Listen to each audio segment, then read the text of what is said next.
آپ کے تاثرات کیا ہیں؟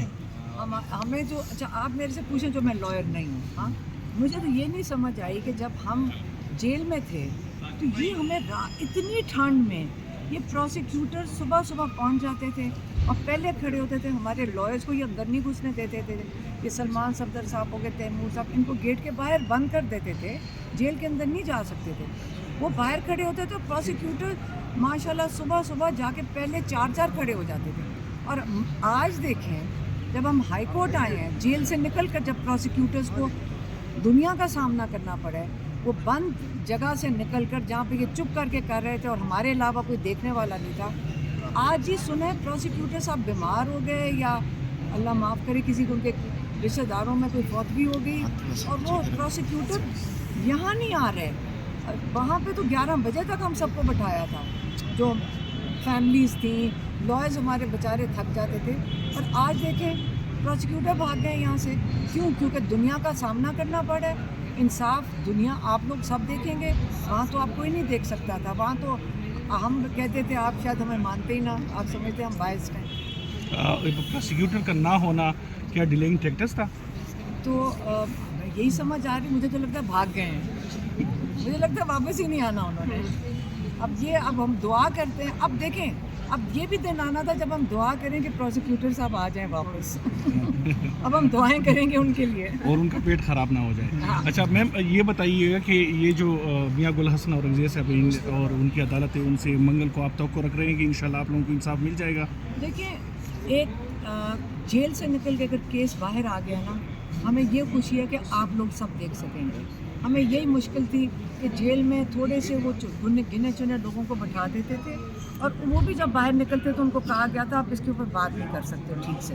تو اب ماشاءاللہ یہ لوگوں کے اندر آ گیا کیس، آپ لوگ موجود ہو گئے اور ججز کو بھی یہ احساس ہے کہ بہت جو اگر آپ سائفر کیس کا اگر جیل میں تماشا دیکھ لیتے، یقین کرو یہ پورے نظام کو شرم آ جاتی کہ کیا ہم نے اس کا تکہ بوٹی کیا تھا اور کیا ہمارے لائرز کے ساتھ بدتمیزی کی، کیا اس جج نے ہم فیملی کے ساتھ بدتمیزیاں کی.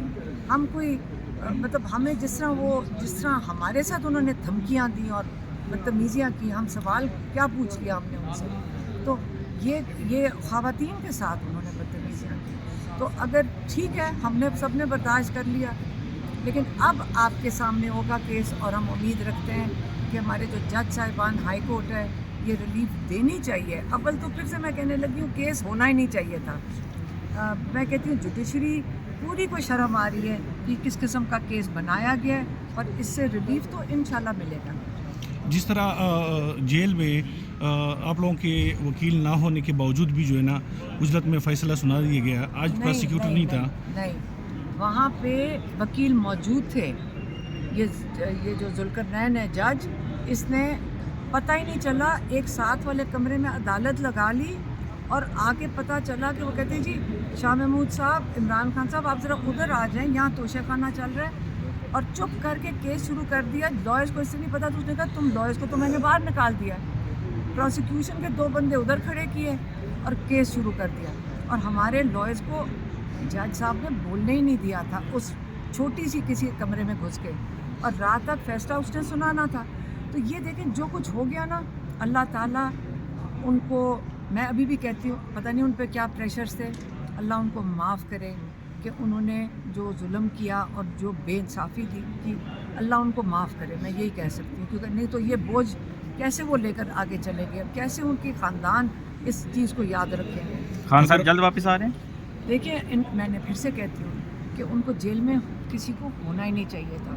یہ لوگ جب بیٹھ گئے نا، یہ پورے پاکستان کے لیے ایک لیسن ہے.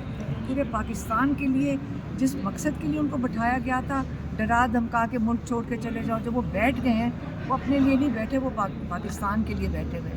انہوں نے جو سائفر کیس ہے، غداری ان کے ساتھ ہوئی اور انہی کو جیل میں ڈال دیا. اب میں آپ کتنی دفعہ بتانا پڑتا ہے کہ وہ سائفر کیس ہے کیا. اور وہ جو ڈونلڈ لو جس نے کیا تھا، ابھی میں نے نام لے لیا نا، ڈونلڈ لو، پھر سے لوں. آپ کے کیمرے سب کے بند کرنے پڑیں گے. کیا بات ہوئی جی؟ اپنے ملک کے بارے میں سوچیں. ہم لوگوں کے سرکاری افسروں کی فکریں کر رہے ہیں.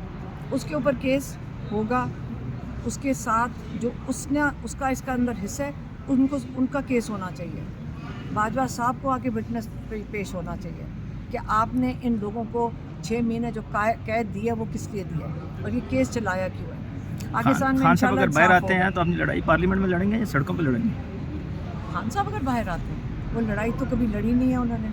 اپنا حق لینے کے لیے کیا کریں گے؟ پاکستان کے لوگوں کو خود اپنے لیے حق مانگنا چاہیے, اپنے رائٹس ان کو خود مانگنے چاہیے.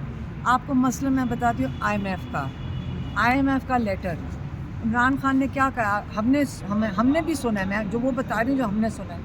آپ یہ سوچیں, یہ کہہ رہے ہیں جی اسٹیٹ کے خلاف سازش ہو گئی. عمران خان نے کہا ہے کہ ہم نے اس لیے اگری کی, پھر سے سن لیں, انہوں نے کہا ہم نے اس لیے اگری کیا تھا کہ آئی ایم ایف کی ٹرانچ کے ساتھ, انہوں نے کہا کنڈیشن یہ تھی فیئر اینڈ فری الیکشن. کہتے ہیں اگر یہ جو ہوا ہے 8 فروری کو نہیں 9 فروری کو جو اس کے بعد تماشا شروع ہوا ہے, اس سے ہوگا کیا. انہوں نے یہ کہا ہے کہ یہ جو پیسے جب لیں گے اس کے ساتھ آئیں گی بڑی سخت کنڈیشنز آئیں گی جس میں ٹیکسز اور لگیں گے.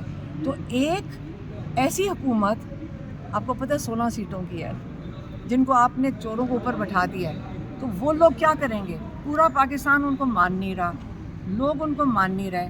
اب لوگوں کا بزنس کانفیڈنس آئے گا نہیں. جب بزنس کانفیڈنس نہیں آئے گا کیا ہوگا, یہ جو ٹیکس لگے گا غریب آدمی کے وہ پس جائے گا. عمران خان کو فکر ہے کہ لوگ پس جائیں گے.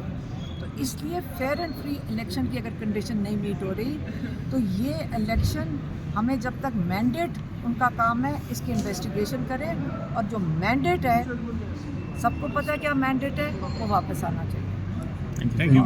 Thank you.